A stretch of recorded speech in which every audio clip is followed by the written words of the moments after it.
close look at what's going on in the power struggle in the UK, because I think the current Prime Minister is not going to last long.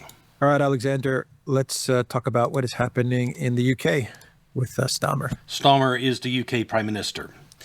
The issue with him is he appointed a man, John Mendelsohn, to be the UK ambassador to the United States. That man was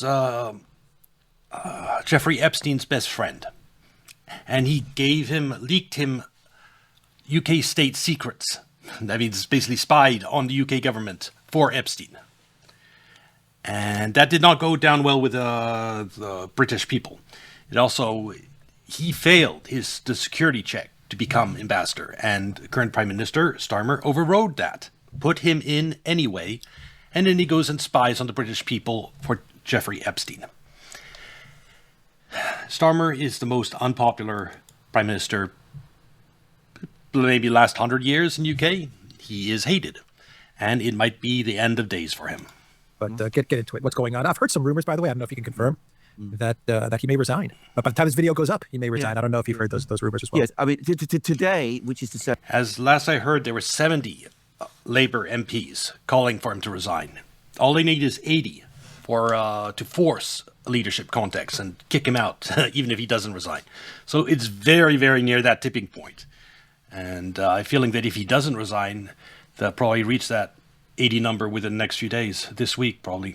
The day after the weekend is make or break for him. I say make or break. I mean, to be very clear, the break is going to come, and it's going to come soon. But the usual pattern in Britain, I've discussed this in previous programs, is that you have a series of events play out over the course of a week.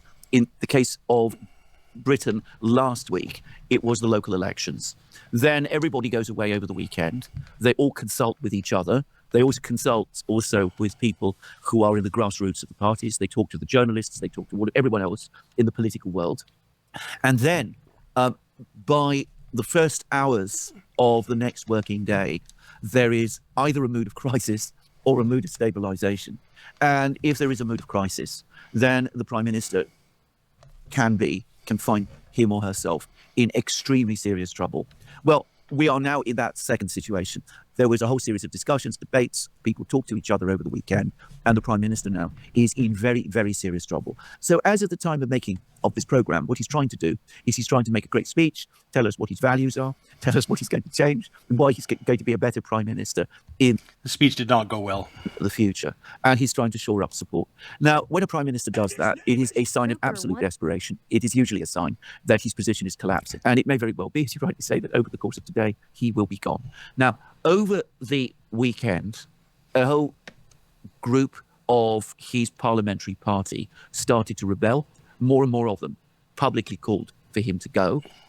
And it is now, I think, firmly established that there is a plot against him coming from the right, the Blairite faction within the party. The Blairite candidate is a man called Wes Streeting, who is the health minister. The Blairites believe, and he believes, that he's somehow going to be popular and re-engage with the British people.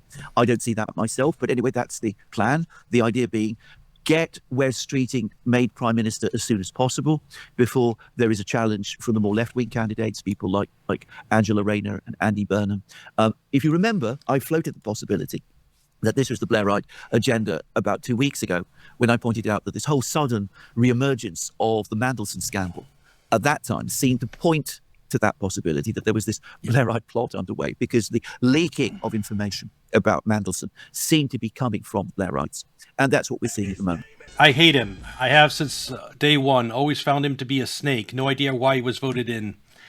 Unless the party is anti-immigration, I don't see them getting many seats.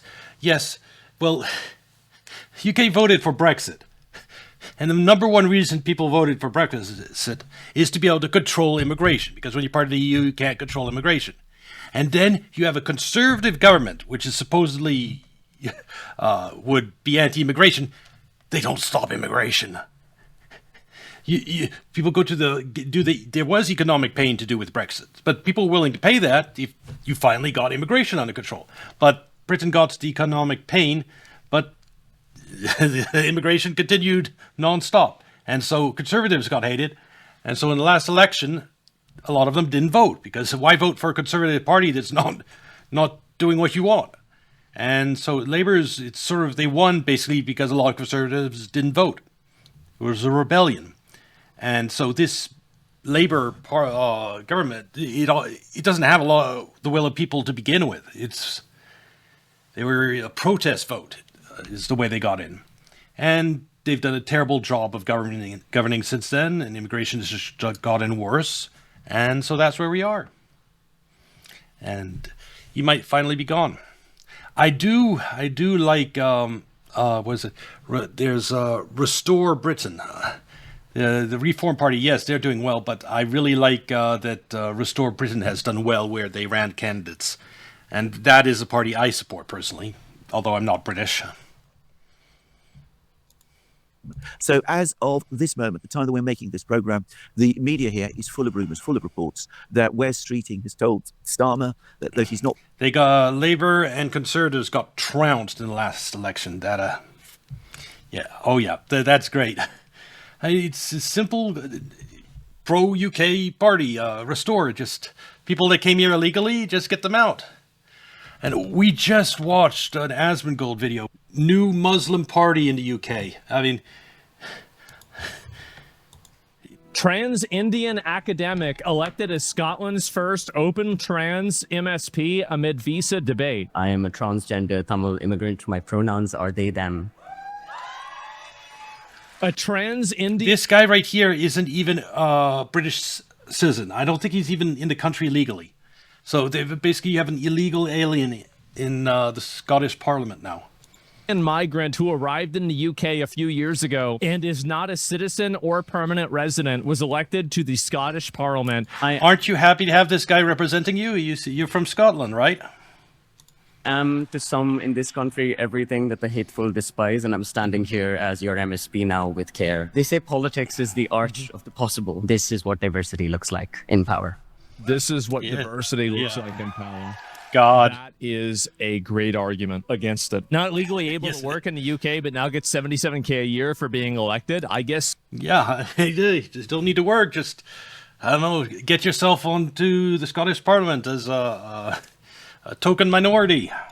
So, the UK now has a political party called Muslim Independent. Wait, what? A Muslim Independent Party in the UK? Wait, what the fuck? Yeah, what the hell? The Green Party celebrates. Now, I'm not racist, or at least I try not to be, but when I went to a mall recently, and 35% of the people were wearing hijab. Yes, it's an invasion. It's invasion. They're not. These people aren't going to adapt. That's one thing the left says. Oh, just allow illegal immigrants. They'll assimilate. No one changes their religion. No one ever changes their religion when they emigrate to a country. So you allow a huge number of people to have a fundamentally different religion, and all cultures practically stems from religion. So these are people that have fundamentally different cultures, and that culture is not going to change to adapt to you because their religion is different. Your way of life is going to change, or you're eventually going to wake up and get rid of those people. I personally think it should be checked. I agree. It's role playing. For me, the trans things, that's role playing, pretending to be something you're not. There's no difference in my mind between a trans person and a furry. They're both pretending to be something you're not. Oh, actually, there is one difference. The trans person wants to force the rest of the world to go along with their role play. And that actually is a pretty big difference. So I guess the furry is better than the trans person. Celebrating the election. Assalamu alaikum. আমি সবাইকে অনুরোধ জানাচ্ছি আমার Bangladeshi community যারা এই নিয়মে I was saying before, don't you want your politicians to speak a language you can understand? I mean, I'd say that's pretty important for democracy, for your politicians to speak a language you can understand. বসবাস করেন সবাইকে. Now, I didn't catch a word of that. Me neither. How cucked are you that you're letting them do this? You have literal foreign hordes in your country that are voting. Just send them back. The state of English politics in 2026. आप अपनी जिम्मेदारी पूरी नहीं करते अब counsellor जो है आपका काम होता है कि काउंसलर अंदर के जाकर Can you understand what this guy's saying? I agree that gay people are fine as long as they're not school teachers and teaching kids weird stuff. Yes, I think they're fine. I'm not a fan of, for example, pride parades either, where half-naked men parading down the streets. I don't think that needs to be a thing. But yeah, trans. It's just insane. First I heard of trans, I thought, oh, some poor people who think they're women would think, okay, fine, whatever. Wait, you mean men want to use a women's bathroom? You mean male rapists get incarcerated in female prisons? What? How? What? Is that, are you insane? Oh my God. And about Jews, some of them are bad, yeah. Some of them, the thing is, it's a large group of people, and there are some that are very, very bad, and there's some that are completely cool. And that's the problem. But it's to like call out that there's a disproportional number of Jews in any industry, like Hollywood or finance. They call you anti-Semite. But that only happens because Jews treat other Jews better and give them a helping hand. It's nepotism, and it gives them advantage. Like, Christians don't go out of their way to make sure it's only Christians that get promoted to jobs. It's that widespread practice. It has to be really widespread to impact percentage of like Jews in industries. That it has to be nearly universal. And it's the reason there is so much discontent against Jews. I was reading recently, and I was surprised by it. Like, do you know that Nazi Germany, it wasn't just that they hated Jews. They believed they were fighting a global Jewish conspiracy. It's strange echoes to what some people are saying today. I haven't looked into it, so I'm not going to say more than that. Oh my God. I think that this is one of the main components that a lot of people don't really understand, is that a lot of people outside of Western society, they are going to vote on a racial basis. They found his Twitter page, and obviously he hates white people. And this is him saying, aren't you happy you have this guy that hates white people as your representative there in Scotland?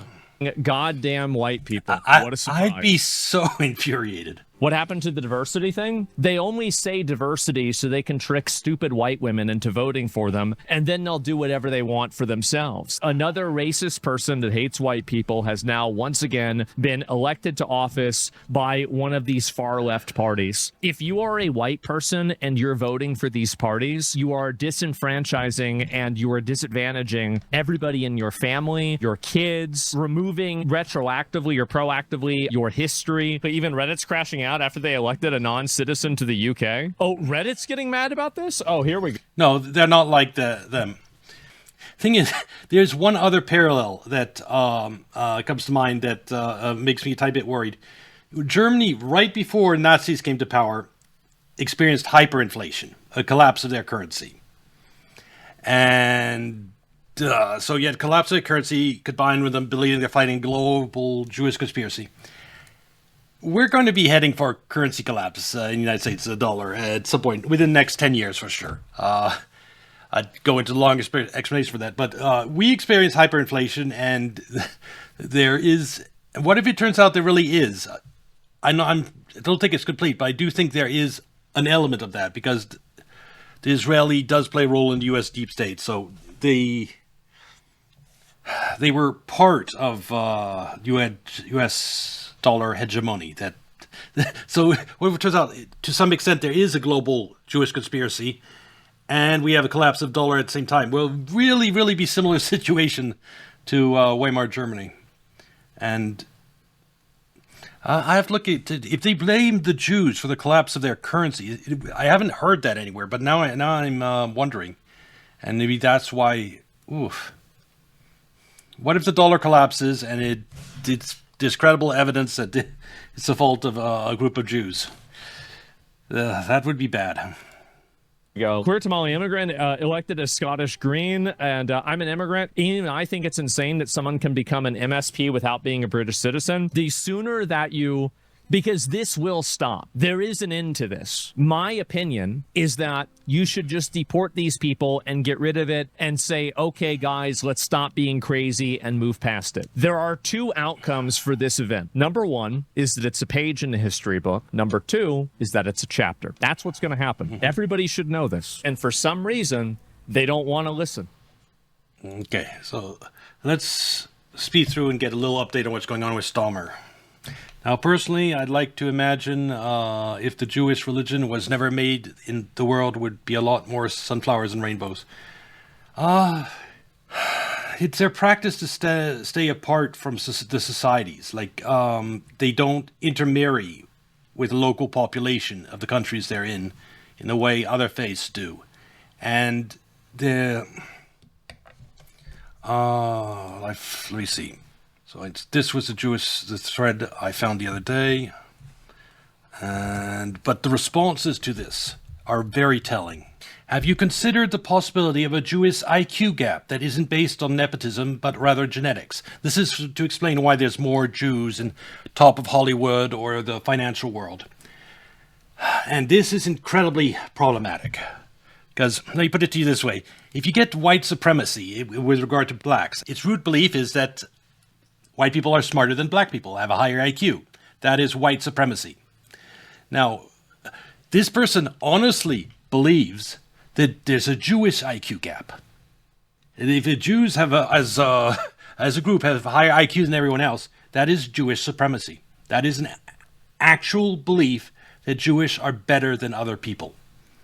And this is someone saying that with no self-awareness that he is being absolutely the most racist you possibly can be. I mean, there's nothing more racist than believing that your group of people is higher IQ, fundamentally, genetically, than another group of human beings. That is the most racist you can possibly get in the world. And that seems to be, have you considered possibly an IQ gap? Is that the same person? No, it's a different person. But rather genetics. Yeah, so there's people actually went to explain why there are more Jews in Hollywood and the finance industry, is that Jews are genetically superior. It shouldn't be. You have one population in America, Jews living aside Americans for hundreds of years. There shouldn't be any genetic difference between Jews and Americans, unless Jews are purposefully not marrying non-Jews. Which is, and keeping themselves apart. That is a prerequisite for believing that there might be genetic superiority. It's a mess. Streeting is not going to challenge Starmer directly for the leadership of the Labour Party and the post of Prime Minister. If there is a challenge, then Streeting might be obliged to act. And of course, the challenge is already there. There's already one MP who's come forward and has said that if there isn't a challenge by anybody else, she will bring it. So it does look to me as if we are now in the early hours of a coup. He's going to speak about his values. His values, yeah. It's fine being racist until it's against black or Jews or anyone but white. Yep, exactly. They all speak the same. All of these guys speak the same, whether it's Ursula, Starmer, or Macron. Their values. We've got to talk about their values. Absolutely. Okay, that's exactly what people want to hear, are Starmer's values. Okay. Absolutely.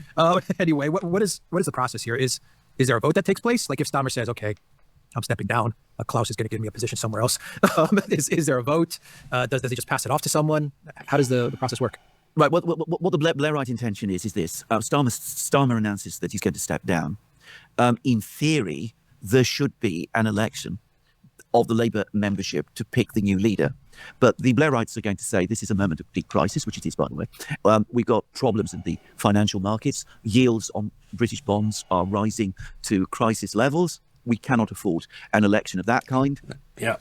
I'm watching this video because I actually want to know what happens next, because I think Starmer might actually be gone, and who next UK Prime Minister would be a big deal. And so that's why we're watching this video. We must all agree on a leader, and we must agree on that leader now. It cannot be Angela. I know some people genuinely believe that only white people can be racist. It's crazy. Yeah, absolutely. A large number of them work at Lucasfilm, by the way.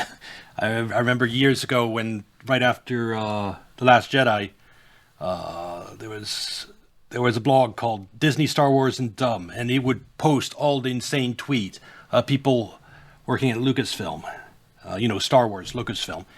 And my God, there was a lot of that, white people you can't be racist against white people type stuff. And that's the reason Star Wars sucks, in my opinion. Rayner, because Nowadays. she's still got this outstanding scandal with her tax affairs. It cannot be Andy Burnham because he's not in Parliament. So by process of elimination, that leaves our candidate, Wes Streeting. We need all of us at this moment of great crisis in our party, in our nation. We all need to unite as one behind him. So a unanimous or overwhelming vote in favour of Wes Streeting from within the actually deeply Blairite parliamentary party. And at that point, Wes Streeting. Blairite party is establishment party. It's beholden to the U.S. deep state party. Becomes party leader and prime minister. So that I think is the plan. That's the plot. They do not want a long drawn out battle with an leader. Shock, Stammer hasn't been killed, most likely because he's left-wing, and left-wing people are responsible for most of the political violence. Yeah, there's that. I don't think there's been as much political violence in the UK, like assassination attempts, like there's been in the United States. So, but they already have gun control, so it's also he's deep state. He's doing what the U.S. Like the war in Ukraine. Stammer is very pro. Absolutely, in fact, it's the only issue he cares about is fighting the UK war, the war in Ukraine.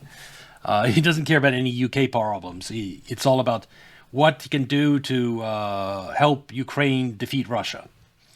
And the U.S. deep states love that, and it's supporting him.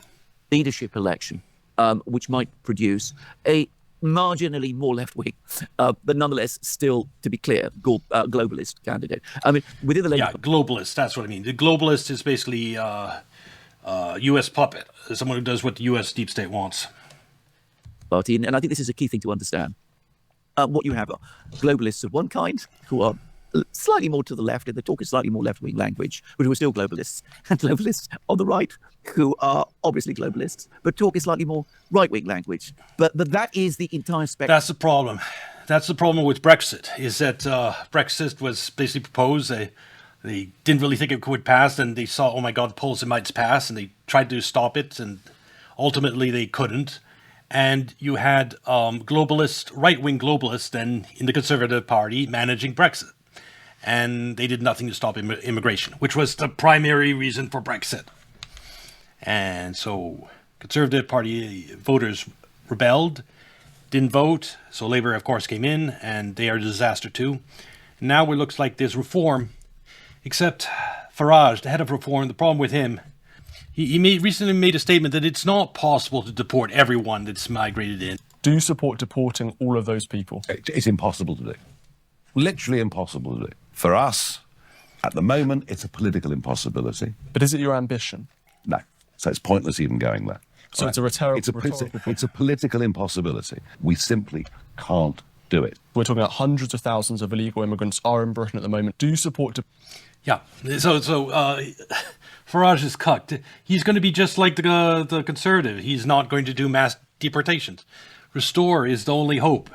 And he might... I think that he would be better than the Conservatives. He would try at least to deport more people than the Conservative, but he's not going to get rid of them all. Well, he is not a...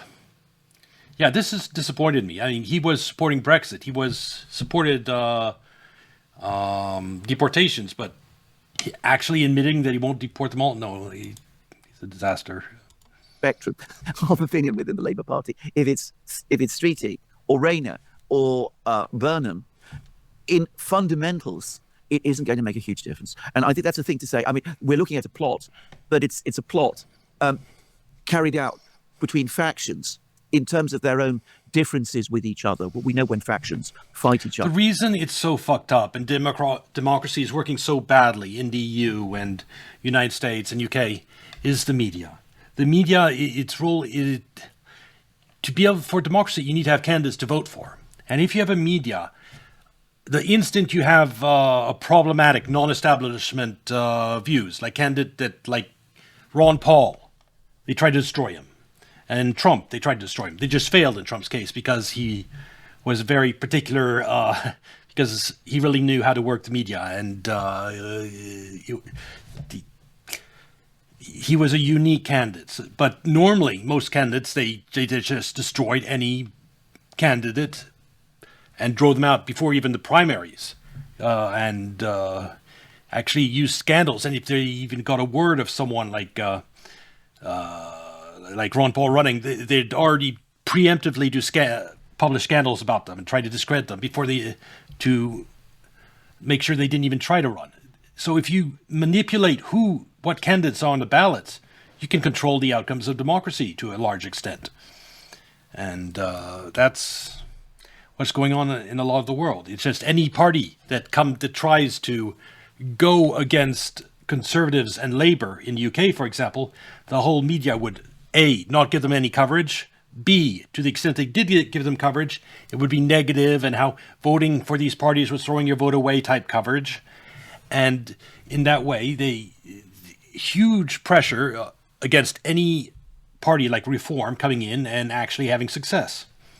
The reason it's starting to work nowadays, like you finally have Reform doing well in elections and Restore also coming in, is the collapse of the mainstream media. In that there's so many people that are getting news from people like me or Asmongold or YouTube that are bypassing the media entirely. And so the whole media apparatus that was designed to maintain control in these countries, like to make sure there's endless migration to the UK, they're losing control. And Free X, they're also losing control of narrative that way, like stories about the rather distasteful thing immigrants do gets wide publicity, and that's how you're finally getting some change. But the media is still a problem. Media, the reason it's not happening faster, the reason like Restore and Reform don't have even more votes than they do, is that the media still does have a lot of sway. It's maybe lost half its power, but half is still a lot, and so it leads to lose a lot more power before we start getting democracy, actual democracy in countries around the world. The differences seem enormous, but to anybody from the outside looking at it, Trump works the media like no other. Exactly, that's how he was able to bypass the media blockade of outside candidates that usually protected U.S. politics. He forced his way in with his particular ways. He's a natural content creator. Say what you will about him. On the outside, the differences are not really of fundamental significance. None of this, I think, is going to change the underlying... I got into politics during COVID, and I was a Dog Shocker fan for about 3 months. Then I watched Asmongold for like a week and swapped over. It felt a lot more natural and less forced. Yes, I've been watching Asmongold for years. I have also watched the Dog Shocker, especially for... On the topic of Israel and Palestine, he is, I think, and Iran. Actually, for the topic of Iran, he is much closer to my views than Asmongold, strangely. But anything domestic, it's different. But I've also banned in his chat, Hassan. I made the mistake of saying, here's what the message that got me banned. A country should put its own citizens first. That much is common sense. And that chat message got me banned in Hassan's chat. Hassan is never living that down, that shocking dog. I mean, everyone loves dogs, on the left, on the right, except Muslims. They don't like dogs, apparently. But in the case of America, and I know, shocking dog, it's, even most left-wing people, they don't really want to defend that.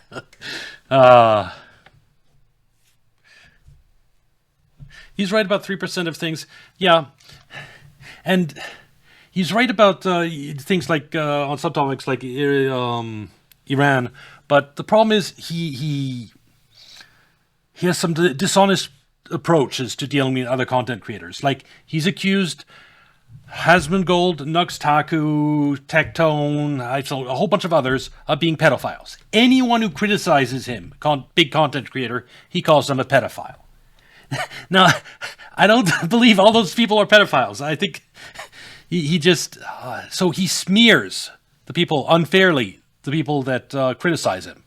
And that's not good. It's a dishonest way to deal with criticism. And the only thing I've heard him and I share the same opinion about was the Emiru attack during TwitchCon. What was this? Everything is an Israel puppet and a pedo. Yeah. I do believe Israel has a lot of influence, but I believe it's sort of there's a deal between the deep state and Israel.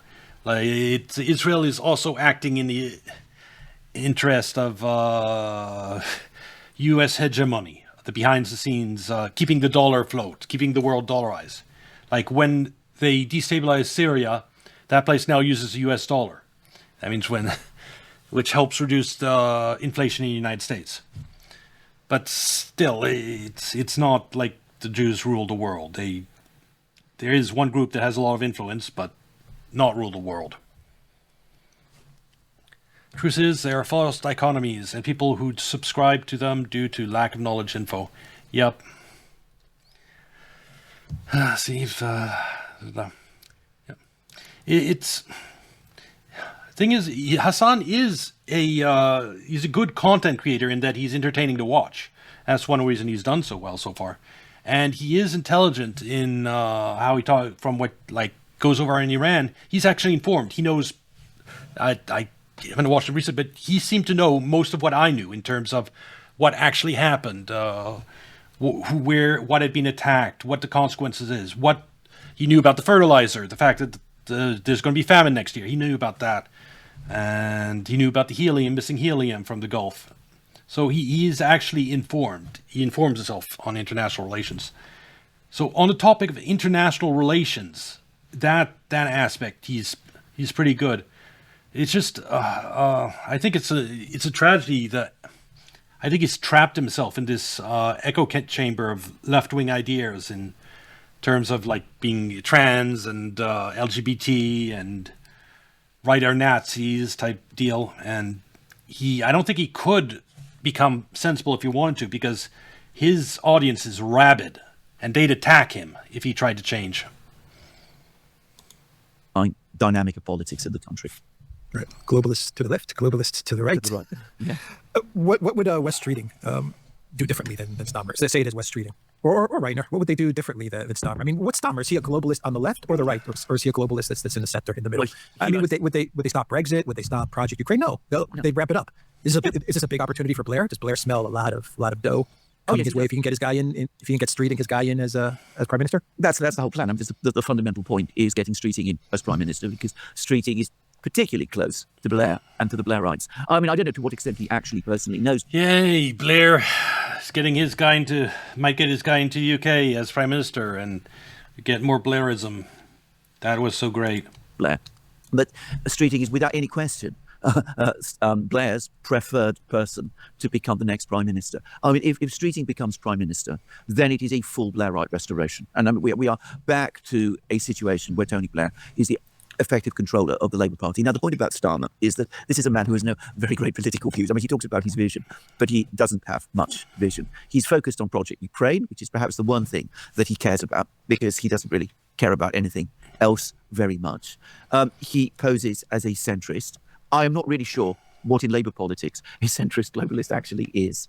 I mean, he's perhaps definitely slightly more on the Blairite side he's certainly more on the Blairite side than on the leftist side.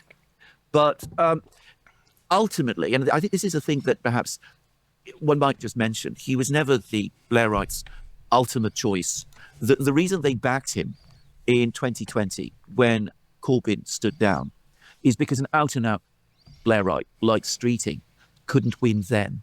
So they came up with someone who was, little known, well-known supporter of the EU, famous lawyer. Yeah, so the current Prime Minister Starmer was because they couldn't, there wasn't the stomach for a pure Blairite. But now they're trying to use this as an opportunity to put one in. That he wasn't actually a very famous lawyer. Somebody like that, they put him out forward. They said that this is the man who has, commands weight and respect and authority and will bring the party together. And basically they... Candidates across almost all the democracies of the world are shit, and shittier. Yes, that's the reason once I realized more than a decade ago just how corrupt the media was, it made me lose a lot of my, let's say, enamoration with democracy. I've sort of democracy is sort of can be better than other forms, but a good dictator, in a lot of places, it can be better than a bad democracy, especially one controlled, where your candidates are basically controlled by a foreign country, United States, through the media, and they are putting in, they engineer candidates that betray the country in favor of U.S. corporations. It's not great.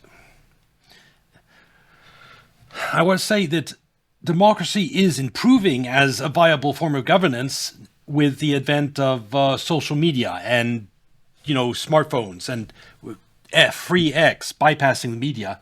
We are getting it. Democracy is functioning better, functioning more like it should. And so if that trend continues, my faith in democracy might go up. But we need to get rid of the corrupt cabal that basically controls mainstream media, because it is controlled. There are some topics they never, ever cover. Used Starmer as the icebreaker that would break through and shift the entire Labour Party back away from Corbynism towards a more Blairite. I'll say it on topic of 9/11, World Trade Center 7. One of the topics mainstream media never, ever, ever covers. And for those who don't know, that is the third skyscraper that collapsed on 9/11, World Trade Center 7. If you ask the people in America, like, how many skyscrapers collapsed on 9/11, one of the most important days in their history, 99% of them would say 2. Isn't that a joke? Not even knowing how many skyscrapers collapsed on 9/11? Like, globalist direction. So, I mean, streeting, as is now, I think, widely known, was always their ultimate choice. And oh yeah, Tucker is a huge threat. And what I was saying about trying to smear potential candidates that might threaten the system, Tucker for 2028 president, they are petrified of him. He is their worst nightmare. He's like anti-Israel. Like, Trump had that one part. He was aligned with the deep state on Israel. That was always the case. Even during his first term, he did a lot of pro-Israel things. And as long as he wasn't starting new wars, I could tolerate that. I mean, yeah, he wants to be pro-Israel, move the U.S. embassy location. Yeah, it's not great, but if he's doing everything else or trying to do everything else right, I can, yeah, whatever. But now that he's done the Iran war, like, his pro-Israel side is no longer funny, and it's a serious problem. And it ended his presidency. Letting Israel trick him into this war. But getting back to Tucker Carlson, that's why they will try everything in their power to deplatform, discredit him. That's why they removed him from Fox News. Is that thing? Even though he's great ratings for Fox, he is a threat. He's a possible presidential candidate that scares them maybe even more than Trump. So they tried to kill that by taking him off Trump, but he's now using X, and they can't deplatform him anymore, and so now they're just going to smear him as much as they can. And the smears will grow worse as we get nearer to 2028. Because you have to understand, they don't need to destroy him completely. They just need to reduce his popularity enough so that a candidate that they like better wins. That's all they need to do. Like Vance. Given how infiltrated the Trump administration has become by deep state, they might, who knows what Vance's motivations and allegiances will be by next presidential election. I would much favor having Tucker in there. But if they discredit him enough with fake scandals, they might be able to just coronate Vance instead. I don't think that will happen, but it's a possibility. They're about to get him. Why they think, by the way, that Streeting is going to be this enormous success as Prime Minister and as leader of the Labour Party, I have absolutely no idea. Everybody that I've seen who knows about these. Also, one thing that I've noticed recently, and that makes me think, when Trump, back in 2016, when Trump, to the shock of everyone, became president, the deep state, they aligned themselves heavily with the Democrats. They became incredibly anti-Trump in everything he did. And so they basically aligned themselves very tightly with the Democratic Party. Before, it was a uniparty. They had people on the Republican side and Democratic sides that were deep state to the core. But after Trump, especially because you started having MAGA Republicans that were loyal to Trump and not the deep state, the establishment was, and the Democratic Party were one. Now, that might be changing. Because look at all the success Republicans have had with redistricting. They might get, if everything goes their way, and it seems to be falling into place that way, you might have, Republicans gain 30 seats just from that redistricting alone. That might almost be enough to undo the damage from the Iran war and the gas price hikes that are coming. It's, now that they've done that, the redistricting stuff, it's going to be a close election this midterm, at least for the House, if everything goes Republican ways in courtroom. I think deep state had a hand in that. It wouldn't go so smoothly for Republicans unless the deep state had decided we want Republicans to win the midterms. And yeah, I think that might be with regard to the Iran war. They're afraid if Democrats come in, they might impeach Trump over the Iran war, and that could derail the Iran war. That might be why they are redistricting, allowing congressional seats to change this way to give Republicans this huge advantage. I don't know. And if that's the case, then yeah, Trump administration is really heavily compromised by the deep state. If it's now to the point that deep state is helping him and Republicans with redistricting. These things is united in the view that the wider British public doesn't like it. Yeah. But there it is. Why doesn't Blair hook him up with a nice job, a good gig, Stammer, in order to sweeten the... And I will add, if the deep state is helping your side, then your side is probably the problem. The deal for Stammer, because I'm looking right now at Alexander, and it's saying Stammer, when asked why he won't step down, this is his speech that he's giving. He won't step aside as his popularity is dragging Labour down, says that he acknowledges the voters' widespread frustration, including some frustration with him personally, but attributes it to deep, long-term failures of the status quo. The status quo, he says, he is the status quo. Yeah, of course, exactly. By the way, personally, I think the deep state is making a mistake in helping Republicans because like I said, I think this Iran war is over in less than 6 months. The rest of the world will force Trump to end it. So it will never even go on beyond the midterms. And if the deep state is helping Republicans with the aim of keeping the Iran war going, like the Ukraine war, you know how they keep the Ukraine war going forever? Yeah, I don't think that's going to fly. Too much oil is missing. The world will stop that. We'll see. He said variations of this many times. I mean, yeah. he will do better. He can do better. It's not really his fault, but he gets it. This is a phrase that he often uses, that he gets it. He will somehow do change. We've been hearing this from Starmer now ever since he became prime minister, that he's going to turn over a new leaf. His values are the ones that will now have to shine through. He'll manage to suddenly become the new Starmer who's going to lead us forward. It's all nonsense. No, he's still obsessed with Ukraine. The thing the UK Prime Minister cares about the most about is Ukraine, not the UK. For all I know, going back to what you're saying, a lot of this might indeed be Starmer's pitch to get a job. He might be quite plausibly telling Blair and his people, well, I'm not going to refuse a good offer, but your offer has to be better than the one you're making at the moment. I mean, I don't know that that's the conversation that's taking place or the negotiation that's taking place. But if it was, it wouldn't surprise me.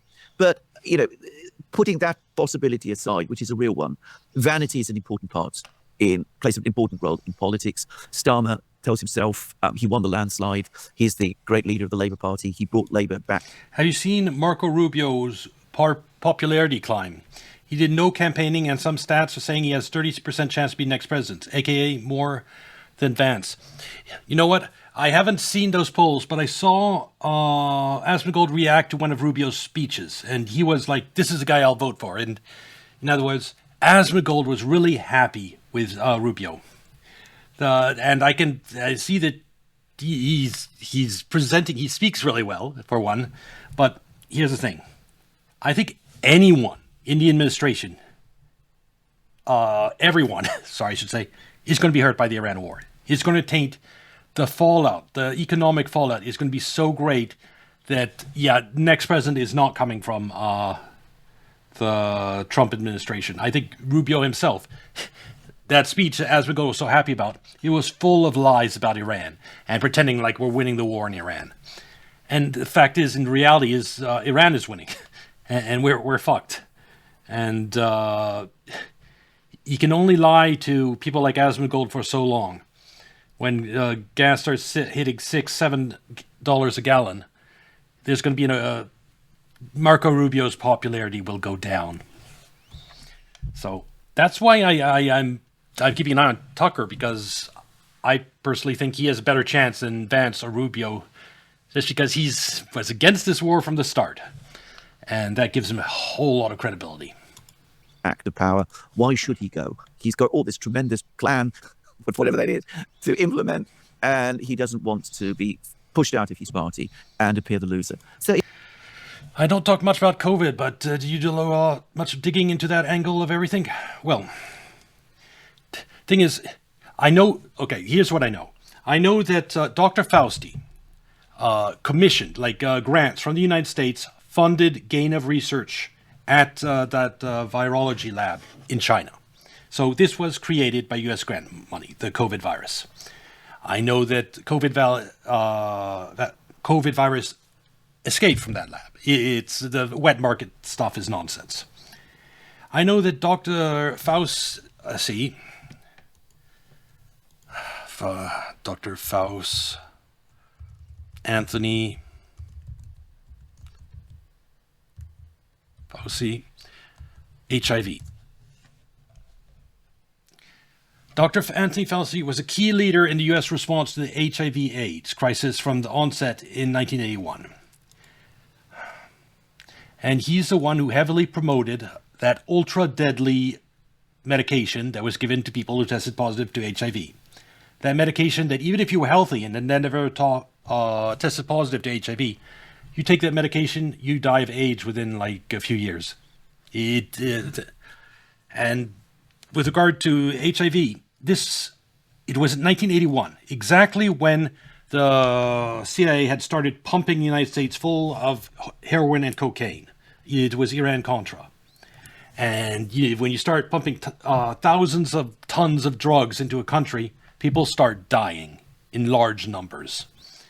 And people were starting to get upset about this death in large number and demanded actions to be taken.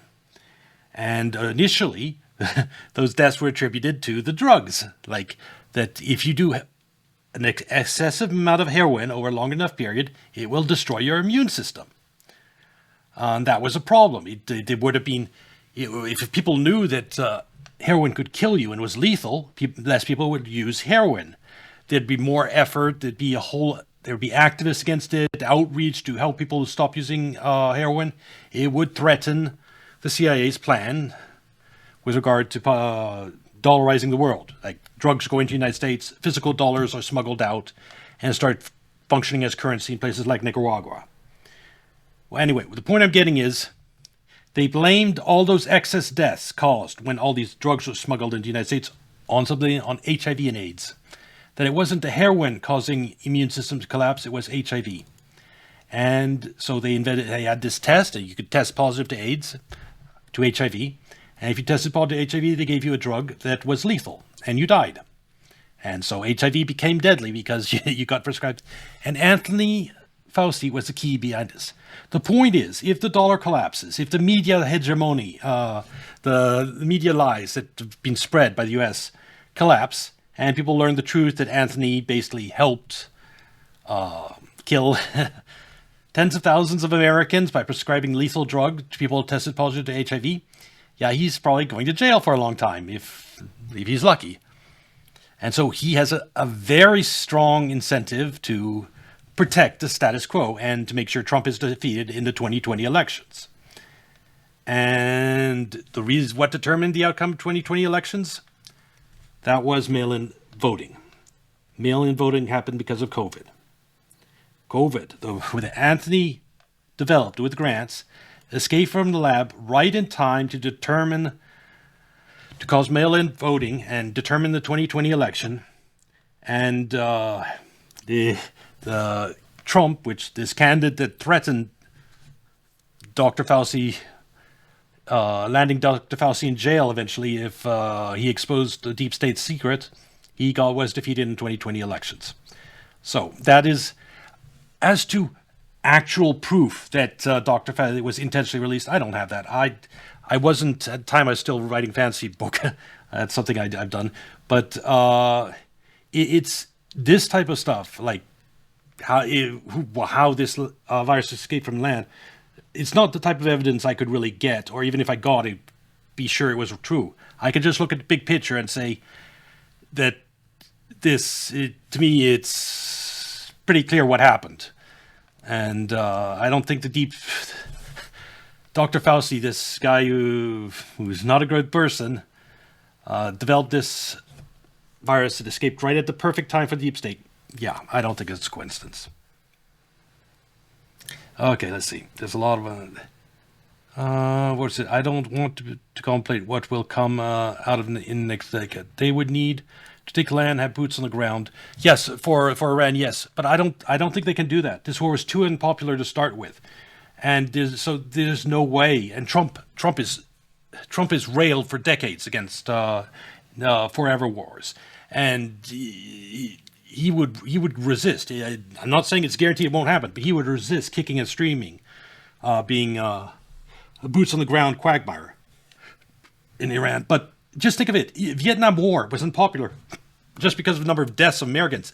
You add Vietnam War style deaths or greater with $7-8 gas prices because it will go up to 8 and higher if we've got boots on the ground, because Strait of Hormuz won't open anytime soon.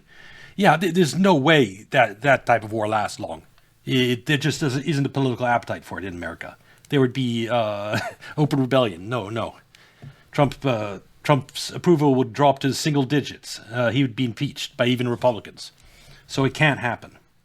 The deep state might want it, but more and more, as it loses control of the media and loses control, the U.S. empire weakens and collapses. Like every year, the U.S. military is getting weaker because we're just maintaining a shrinking. It was huge to start with, but it's just shrinking. And so as an example, our ammunition stocks and our ability to replenish them, it's diminished. Once we use something, it takes years for us to get it back. And the United States, it fights wars every few years. It's going to have to curtail its wars to some extent, which it's all collapsing. So the one worry I do have is escalation in the Middle East going up in flames, that there start being some bombing of oil infrastructure in Iran. Because that's one thing Israel wants, because it wants the entire rest of the Middle East weakened, and that would achieve that. If all oil infrastructure in the Middle East is destroyed, then Israel becomes the de facto hegemony of the Middle East. Maybe only threatened by Iran, depending on how they survive. But the rest of the world, the economy gets fucked. It may be that there's vanity as well, but fundamentally, whatever speech he's making, whatever he's saying today, it's not going to convince the country. But the question is whether he convinces his party, and I can't believe by now that he will. Yeah, status quo is the deep state. When he says status quo, he means the deep state. He means the deep state, which, by the way, bear in mind, he was once part of himself. Right. I mean, he was director of public prosecutions. He was there in the Assange case. He was there in all these other sort of cases. So, I mean, he's absolutely wired into that world. You said that. You said a while ago, Trucker, I guess, but it means the U.S. Navy could 100% take over the strait if they 100% focused on it. No, that's the problem. They can't, because it's not just a naval problem. You need to control the coastline. The Navy controlling the water itself isn't enough. The straits are too narrow. But tankers move at the speed of a bicycle. You understand? These super tankers, they're like bigger than a football stadium and slower than a bicycle. They are the easiest targets in the world to hit. And so to make the Straits of Hormuz safe for these super tankers to move through, you need to control the coastline. Just the water isn't enough. I mean, you could, if you're talking about smaller ships, faster ships, the United States might be able to make it somewhat safer, but not oil tankers. They're too big, too slow. The Iranian from anywhere here can ballistic missile, paf, a drone, paf, into the tanker. They also have a fleet of submarines that haven't been taken out yet that are operating there and would be a real pain to deal with. And they have 3,200 fast boats. And as long as they have a few fast boats that can like scoot out from any one of these coasts and attack a tanker, they can shut down Strait of Hormuz. It's at least for oil tankers, the possibility of the United States opening the Strait of Hormuz, they need to conquer this part of the coastline, like this area. And you need at least 200,000 troops. It would take 6 months to get them into place, or longer. And 6 months of the Strait of Hormuz being closed, the world is fucked already. So that's why, the United States can't really. One thing I will say, Trucker, you said, the United States could 100% do it. I might agree with you if you say, okay, the United States has taken a year already to prepare for this, and they put the 200, 300 troops in place. They have an ironclad plan for how they're going to take the Iranian coast. And then you start the clock. Then they might, in 6 months, be able to take the Strait of Hormuz, keeping it open. But the problem is, if they were the time frame to do that right now, starting, it would probably take them 10 months to prepare, at least another 6-8 months to actually conquer the coastline. You're talking a year and a half to get the Strait of Hormuz open. That's way too long. The world economy has folded by then. So the United States can't, in a reasonable time frame, get the Strait of Hormuz open. At least, in the next 6 months, there's no way for them to get the Strait of Hormuz open. Reiner has her scandal that's still hanging over her. But doesn't Streeting also have some sort of connection to Mandelson? Yeah, absolutely. So isn't that going to hang over him? Like, can't Reiner say, okay, you're saying that I have this housing thing that's hanging over me, but wait a minute, Wes, you've got this whole Mandelson thing. Yes. Well, can I just say something about the whole Rayner scandal, which is something that I've said before, and I want to say this again. I know a little bit about investigations and those sort of things. So Rayner underpaid tax on her house. That is not disputed. She accepts it. This is undisputed. She paid the amount of the outstanding tax, referred herself in early September for investigation by the tax authorities. Her defense is that she got bad advice and she acted on that bad advice. Now, that was in early September. We are now in May. This is a very, very straightforward thing. Based on my own experience, I would have expected by now that this affair would be resolved. In fact, I would have expected it to be resolved before Christmas. Either she got the wrong advice or she didn't. It's as simple as that if you think about it. So why is this taking this long? If you talk about support Tucker's petitions for a 9/11 commission, all that I really believe is important, what we really need, is someone like Tucker to be elected and someone like Elon Musk to be appointed Secretary of the Treasury.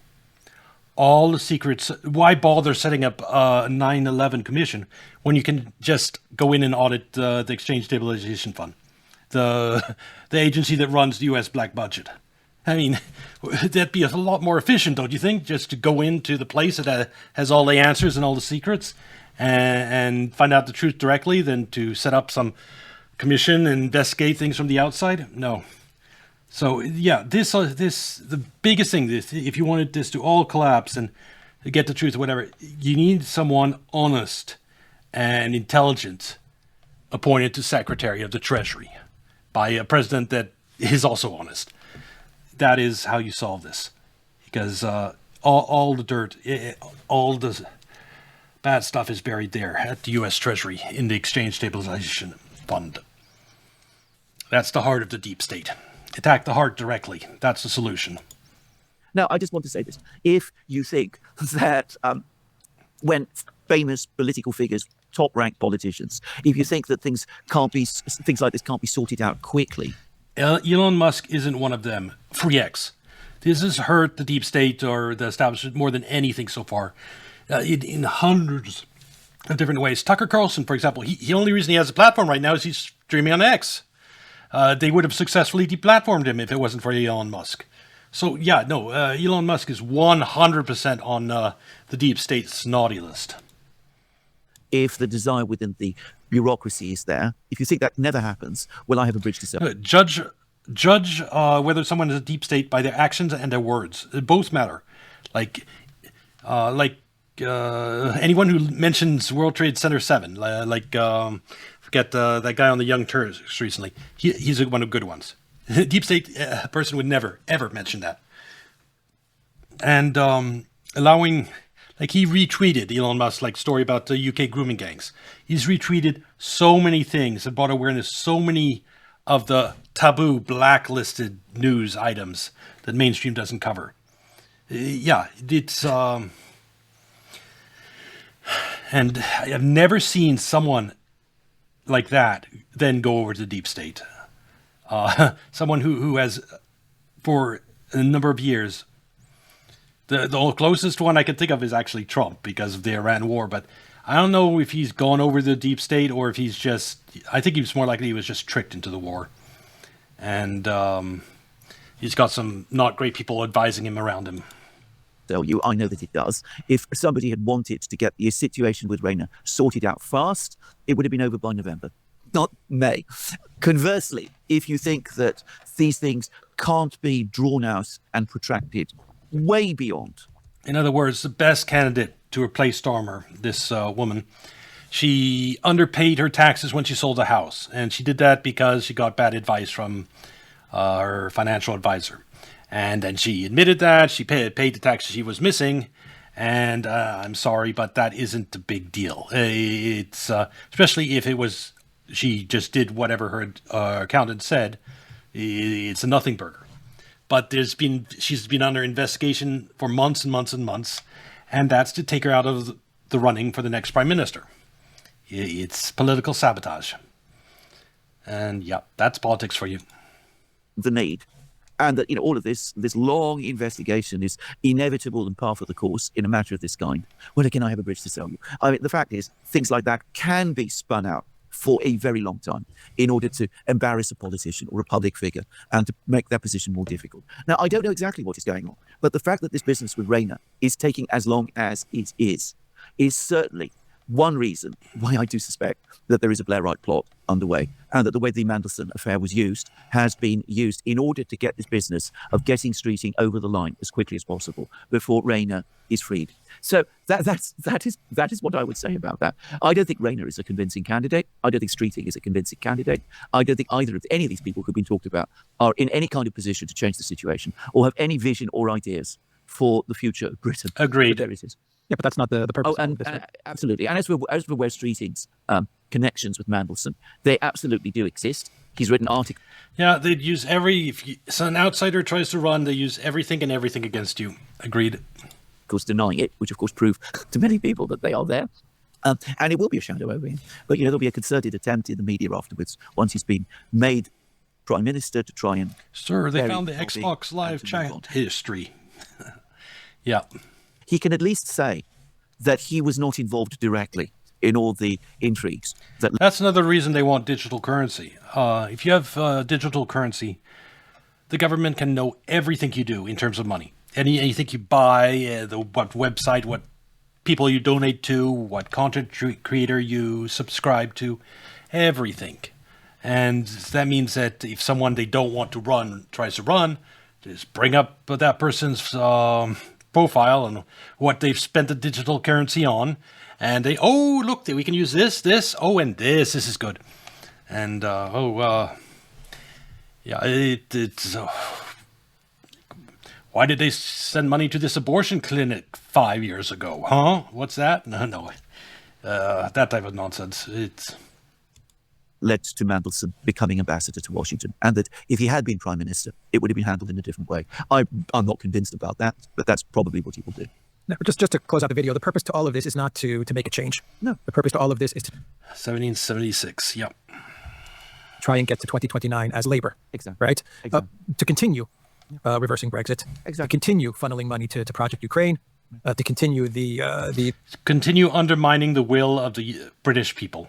Yes, exactly. The migration policies, to continue the ramp up to war with Russia. I mean, the purpose is who is the right person, or who are the right set of people to take us now from 2026 all the way to 2029. Who's it going to be? And I guess you have all of these groups now fighting to put themselves in a position where they control the power and the money flow up until 2029. You are absolutely... It sounds like you created a... Absolutely. I mean, you're absolutely correct. I mean, there is, as I said, a great deal of intrigue and plotting and infighting. But it is infighting taking place within a very, very narrow, very small group of people. Yes, this is basically which deep state candidate is going to replace the current deep state prime minister.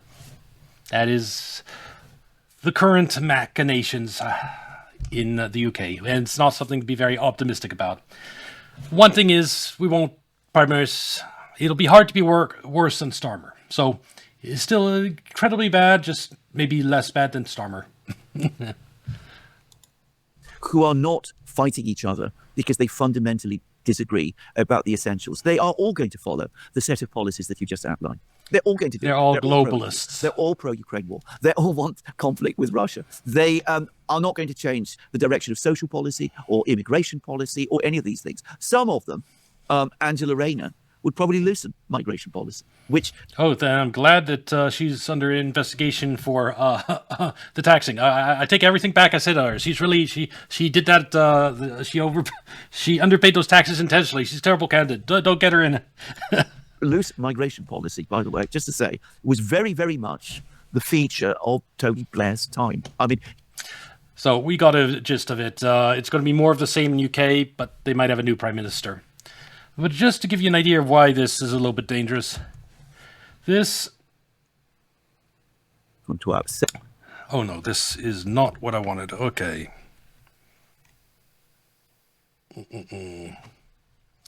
Just go find the video directly from my history, or no, where...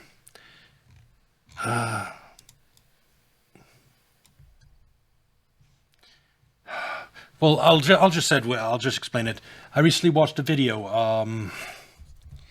of the guy. One of the guy was a Russian, I guess, economist or military expert. He represents the hardline faction of Moscow, and he he was scary. He was actually advocating using nukes against Europe openly. That's what he wanted. So you have a faction that is so fed up with Europe in Russia that they want to just use a few tactical nukes against Europe to reestablish Russian deterrence. Russia has never been a European country. Originally, it has been a Eurasian country from the beginning. We took our external cultural roots not from Europe. We took them from Palestine. The restoration of us being the leading, I guess, understand that their countries are leading, or the leaders of their countries are leading them towards oblivion. Towards oblivion. Yeah, you see, that is difficult to understand. Is it seems like this escalation, if we follow a clear track of the past 4 years, it's leading us very predictably into all-out conflict with Russia, which would likely involve nuclear weapons. Yet there doesn't seem to be much discussion or efforts to have any course correction. Indeed, it's demand around consensus around one policy, and everything else is dismissed essentially as taking the side of Russia, which if one calls for some restraint or recognizing the security concerns of the other side. But a colleague of mine, Jeffrey Sachs, he often puts a lot of the blame on the Ukraine war on Germany and the United Kingdom, in addition to the US, of course. You also tend to focus more on both Germany and the UK as being the leading, I guess, aggressors against Russia. I was wondering if you can elaborate how you see this. They know it's planned, yeah. This war of Russia. Yes, that's another scary thing is the elites keep buying bunkers. And they know they're pushing the world towards nuclear war. And they're buying bunkers, not a coincidence. By the United States. It has been unleashed. You will read series of my articles since 2003, 2004. Then it escalated. Then Europeans jumped into this game. Now Germans, the Brits, of course, playing their usual game, and that is igniting war in Europe to weaken the continental. The continental ignite their continental neighbors and weaken them. Thing about that, what gives me hope is that so many things aren't going to the deep state plans, like in UK, like in Iran, like in terms of election, Trump getting elected the first time, and so I don't think it's that easy to push the war into nuclear war. It's they haven't succeeded so far. There was one good development that I thought happened recently that worth mentioning sort of same time. You know how Ukraine has been using the Baltic states to attack Russia with drones? Well, recently, when Ukraine sent a batch of drones up through the Baltic states to attack Russia, suddenly in Ukraine, in Lithuania, these Ukrainian drones changed course and smashed into energy targets all over Lithuania. Russia hijacked the Ukrainian drones and then retargeted them towards energy sites in Lithuania. Yes, so the perfect way to highlight these Baltic states that if you let Ukraine fly drones through the airspace, you are at risk. It's the best way. It wasn't Russia bombs that that hit Lithuania. It was Ukrainians' own drones. I thought that was a very masterful. Yes, Ukrainian drone strike on empty Baltic fuel depot prompts top-level resignation. Okay, as on Sunday, Ukraine's foreign minister, Andriy Sybiha, confirmed that the drones that struck Latvia were sent by his country, not aimed at the Baltic Republic. So Ukrainian drones struck Lithuania. Was the result of Russian electronic warfare deliberately diverting Ukrainian drones from their targets in Russia. I think that was a masterful coup on Russian part. You let these Ukrainian drones fly through the airspace, we can divert them and target your infrastructure. Is the best way I think that was the best possible response of Russia. So that is one good development, is they found a way to send a message to the Baltic states without actually bombing them directly. Anyway, this will be on YouTube. Like and subscribe. Come watch our Kick or Twitch, and I'll see you next video. Bye.